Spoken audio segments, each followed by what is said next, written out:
istorya nga puno sa pahiyom, na istorya nga luha ang kauban, na gugma nga wala damha ug panaghigala ay nga dili malimtan. Nay mga sulat nga gikan sa kasing-kasing, mga handom nga gusto ipaambi, gugma sa pamilya, sa barkada, sa usa ka tawo, ug mga panumduman nga bililhon kaayo. Kayang kinabuhi lain-laing kolor, ang matag istorya adunay bilibisan. Unsa pa ang imong nagiyan, adunay leksyon nga pwede natong madala. Isulti lang akong paminawon, ang imong istorya among ampingan. Dili kinahanglan nga adunay kasakit, aron adunay makatunan. Dinhi sa Dear Serbo, welcome ka pirmi. Ang imong mga pulong adunay kahulugan, kalipay man o kasubo ang imong dala. Kwento nimo mahimong inspirasyon sa uban.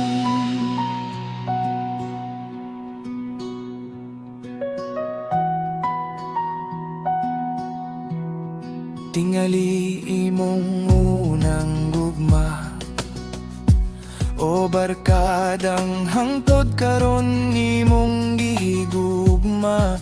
Tingali imong mama nga imong bayani, o usa ka salamat nga wala pa masulti. Ang pinakasimple nga istorya, usahay maupay labing makatandog sa dughan. Kay dili tanan sulat adunay problema, usahay gusto lang nato magpasalamat. Busay sulat lang ang imong istorya, kay tingali adunay usa nga makarelate nini sa matag pahina nga atong basahon. Usa ka kinabuhi ang atong mahibalan. Dear Serbo,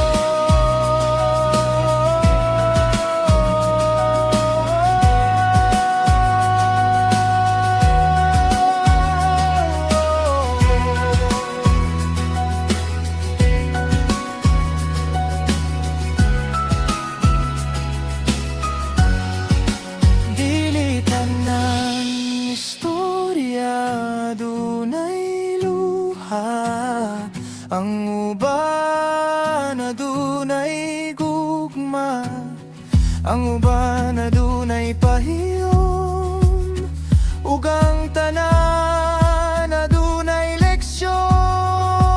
Kwento nimo inspirasyon sa tanan. Usahay ang ubang pinakabugat nga gibati dili nato masulti sa atong mga duol. Mao nga adunay uban nga mas pilion na lang isulat ang ilang istorya. Welcome sa Dear Serbo, usa ka lugar diin ang matag sulat adunay istorya. Ang matag istorya angay paminawon, ug ang matag pagbati angay sabton. Ang atong basahon karon usa ka tinuod nga kasinatian nga gipadala sa usa sa atong mga followers. Aron mapanalipdan ang ilang pribasiya, giusab ang ilang ngalan ug pipila ka detalye.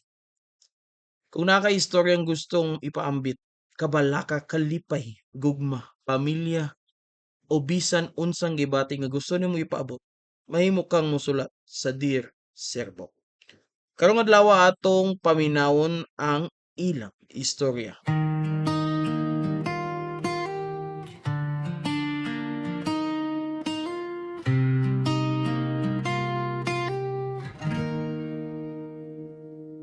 Karon di ay mga suking tigpaminaw atong basahon ang usa ka istorya nga gikan sa usa ka estudyante. Dear Serbok, pwede ba nga tawgon lang ko nimo Grain? Dili pa na ako kaya nga gamiton akong tinuod nga pangalan. Grade 11 student ko. Dili man ko ang pinakamaayo sa klase. Pero dili pod ko pasaway. Ilumon lang gid ko nga pagkatao. Na ako'y upat ka higala. O siguro, abi lang nako nga tinuod na ko mga higala sila. Sa una, halos kada adlaw ming magkuyog. Sabay mangaon, sabay mauli. Ug sabay pod mga tawa. Mao nga sigurado gid ko nga kung naa ako'y problema, sila ang akong unang duulan. Pero sa paglabay sa panahon, murag hinay-hinay kong nawala sa mong grupo. Kung nasa sila ilaag, makahibalo na lang kung makita ko sa ilang may day. Kung nasa sila mga inside jokes, dili na ko masabtan kay wala man day ko kauban atong panahon na. Kung mag-selfie sila sulod sa classroom, say ako pa ang pakupton sa cellphone. Ako ang tigkuha sa litrato. Pero dili ko apil sa litrato. Sa una akong giingnan akong kaugalingon nga basin nag-overthink lang ko. Ato ni abot ang birthday sa usa namong higala. Pagkasunod adlaw, pag-abot na ako sa classroom na anay dako nga regalo sa iyang lamisa. Lipay kay silang tanan, nagkatawa, nagbinuangay. Picture. Dito na ako naibawaan na pila na di ay kasimana silang nagtinabangay ug amot para sa regalo. Silang tanan apil. Ako ra gyud ang wala gisultihan. Dili man tungod kay gusto kong muhatag, ang sakit lang gyud kay wala man lang nila ginahunang apilon ko. Tibok adlaw ko nga nagpakangisi, nagpakalipay. Pero abot ako sa balay, didto na ko nihilak. Dili tungod sa regalo. Dili tungod kay didto na ako nasabtan nga kaya ra di ay nilang malipay bisan wala ko. So kadato mihunong nakugpugo sa akong gagalingon. Wala na kay kumutchat sa GC. Wala na pod ko mangutana kung asa sila padulong.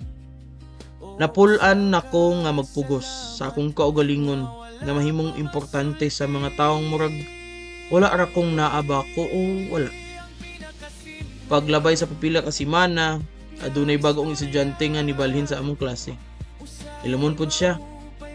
Sa recess, nakita nako siya ra usa nga nagkaon. Wala kabalo nga nung gibuhat nako, pero milingkod ko sa iyang tupad. Istorya mi. Hangtod ang kada adlaw na magkauban sa pagkaon, dili siya nga tipong sa higala nga saba o permilingaw. Pero siya ang klase sa tao nga nakahibalo maminaw. Di lang siya makigstorya kung adunay kinahanglan. Dili pod siya makahinumdum nako kung naara pod siya kinahanglan. Hinay-hinay na kong nasabtan nga mas maayo di ay nga adunay usa ka tinuod nga higala kaysa napulo ka tawo nga permi mo pabati nga ekstra ra ka sa ilang kinabuhi. Serbok, kung pwede palang unta kung makabalik sa una, akong iingon sa akong kaugalingon nga ayaw gyud pugsa ang imong kaugalingon sa mga taong dili ka maumupahalaga nimo. Kayang tinuod nga panaghigala ay dili kinahanglan nga paningkamutan pa nimo aron lang mabati nga kabahin ka. Daghang salamat kung mabasa man nimo. O ginaot nga adunay estudyante nga nakasinati pod ani, mahibalo siya nga dili siya naginusara. Rain.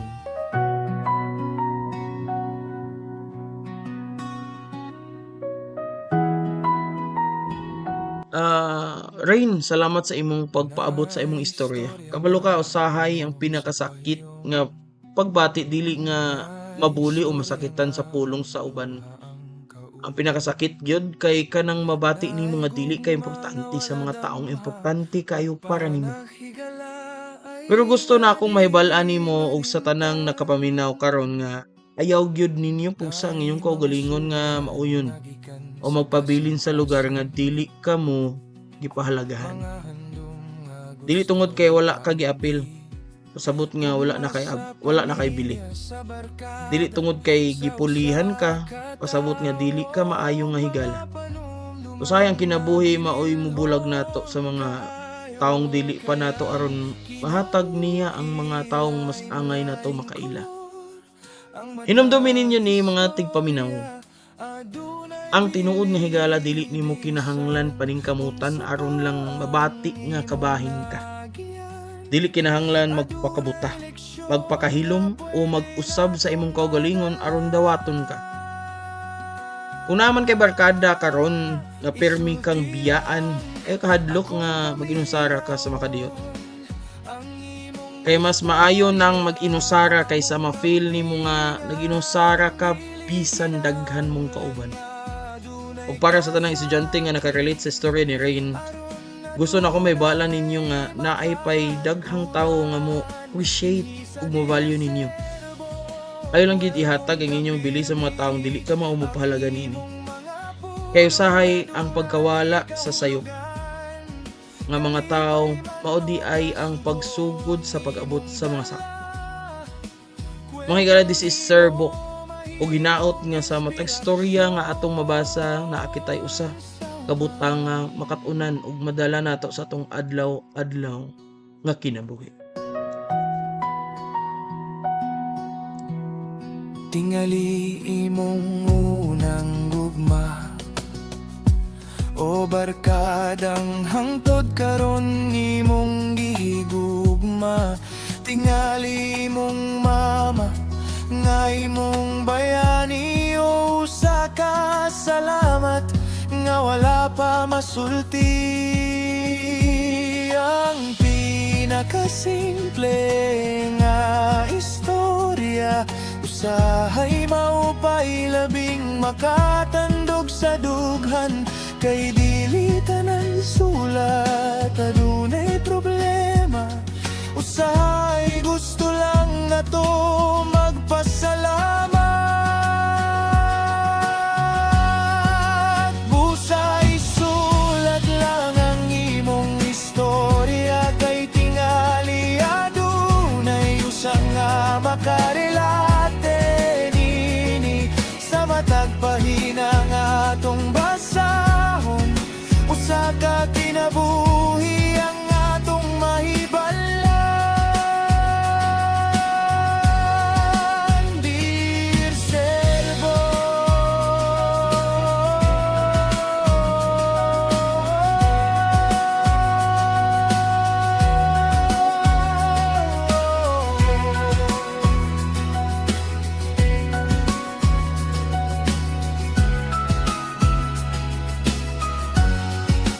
dili tanang istorya dunay luha. Ang uban adunay gugma, ang uban adunay pahiyom, ug ang tanan adunay leksyon. Kwento nimo inspirasyon sa tanan.